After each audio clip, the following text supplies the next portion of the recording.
Ngicela ukubingelela uLindiwe Madonsela ophuma ku Regeneration of Africa Group. I-Regeneration of Africa Group iney'nkampani ezintathu. Fountain of Life Family Church International odila kakhulu ngezokholwa, ngingasho ngithi spiritual intelligence.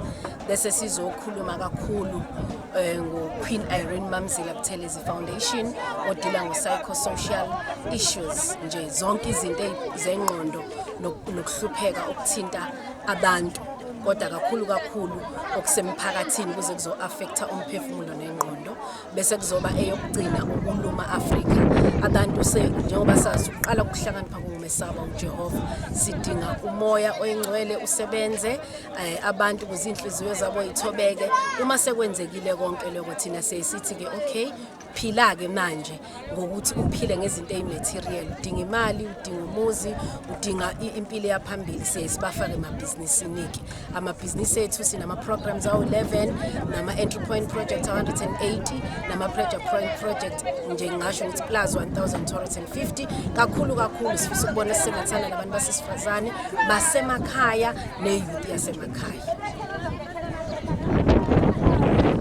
Ulungile, mhlawumbe-ke sibheke usuku lwanamhlanje njengoba nihambele la uSuthu eMakhalathini, ungachaza kafisha? Ngingasho ngithi usuku lanamhlanje, ngingasho nje ukuqala ngithi liyimpumelelo yepolicy esisebenza ngayo, National Strategic Plan on Gender Based Violence. Isivezelile kakhulu ukuthi ngisho ngithi policy evezile ukuthi inkinga zethu yayi-understanda la noma iyayibona siwumphakathi wasemakhaya. Ukukhumula umfelokazi uyenye yeprogram ekhona, ukuthi phela ayibekiwe ngesizulu ngendlela ebekwe ngayo, kodwa manje kuyathi nje cultural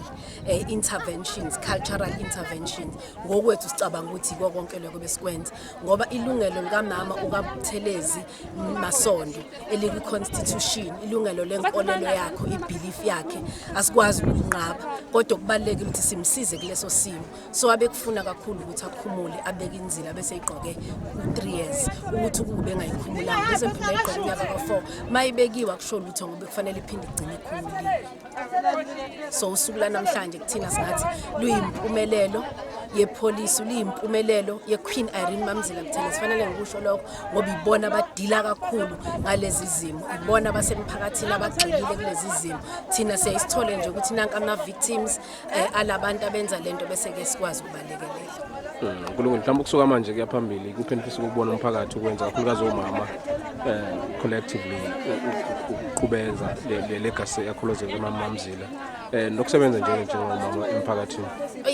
Kusuka manje nje ngingasho ngithi ukuthi sibuyele emphakathini, sibonile ukuthi le nkinga ikhona, hayi kuphela la uSuthu, yonke indawo eZululand, especially endaweni zasemakhaya engaphansi kwamakhosi. Sibuyele emphakathini siyohlangana nabantu besifazane, ubonile bekhona mayibonga imbokodo, olunye uhlaka labantu besifazane abaningi, iy'nhlaka enjengalezo, ngisho ipolice eyifuna ihlangene ndawonye phansi, bottom up approach ukuze sikwazi ukuthi lezi nkinga sibhekane nazo. Siyafisa ukuthi nabanye bebengekho bezwa ngalokho bangaphinde basebenzisane nathi, sonke sindawonye ngoba akekho yedwa ozoyiwina lento. Sonke siyadingana ukuze sikwazi ukuya phambili singabantu besifazane emphakathini nasemakhaya.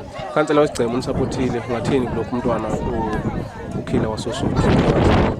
Ngingasho ngithi ukhansela uZulu akaqala ukusupport, uke bamsupport kwenye indawo uQueen Mamzila Buthelezi sawuthola imfudumalo noThando.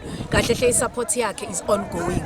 Singasho sithi omunye wamakhansela ungaphezulu kuba ikhansela, kunobuntu esibona kuyena kakhulu njengomuntu. Sicabanga ukuthi umzwile mayikhuluma ukuthi ukhuluma umuntu, hayi politician, ukhuluma umuntu understand isimo somuntu as a human being than a person who is looking for votes. So singasho ngithi no, mina nje isupport yakhe siyayijabulela nokuthi aveze abesobala ukuthi yini elandelayo iway forward ey'nkingeni ayibonile kumama sila ekhaya kuze asizakale. Sijabulise kakhulu ukuthi-ke akaze ayeke, akasoze futhi ayeka ngendlela inhliziyo yakhe kubantu ngakhona. Kulungile, awukho ukugcina?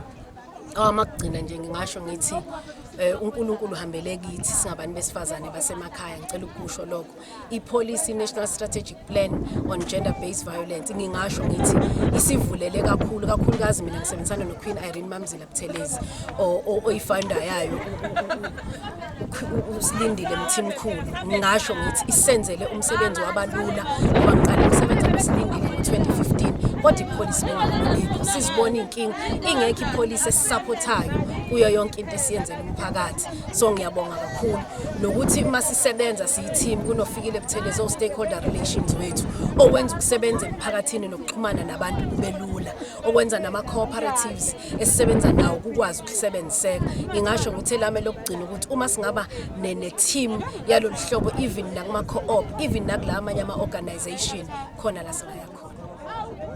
Siyabonga kakhulu.